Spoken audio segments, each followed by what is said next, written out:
உறவு செல்வ குழந்தைகளுக்கு வணக்கம். இந்த வீடியோவில் நம்ம என்ன கதை பற்றி பார்க்க போகிறோன்னா, ஒரு தவளையும் சுண்டெலியும் அந்த கதையை தான் நம்ம பார்க்க போகிறோம். ஒரு காட்டில் ஒரு தவளையும் ஒரு சுண்டெலியும் நண்பர்களாக வாழ்ந்து வந்ததாம். அந்த நிலையில் தவளை வாழ்ந்து வந்த குளத்தில் நீர் வற்றி விடவோ தவளை மிகவும் வருந்தியதாம்.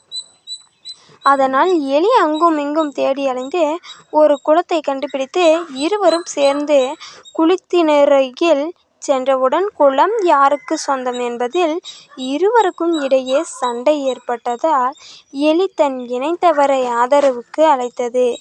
தவளையும் அதேபோல் தன் இனத்தவர்களை உதவிக்கு அழைத்து சண்டையில் நிறைய எலிகளும் தவளைகளும் இறந்து போயிற்று. இதனை வானத்தில் வட்டமிட்டு கொண்டிருந்த பருந்துகள் பார்த்தன. பருந்துகள் கீழே வந்து சண்டையிட்டு கொண்டிருந்த எலிகள் தவளைகளை மீது பாய்ந்து அவைகளை தமக்கு இரையாக்கி கொண்டன. எலியன் தனித்து இருந்தால் அவனை வலியவன் வெல்லுவது எளிது. இந்த வீடியோவை பிடிச்சிருந்தா சப்ஸ்கிரைப் பண்ணிக்கோங்க. சொல்லுங்களேன், கூடவே ஒரு லைக்கும் போட்டுக்கோங்க.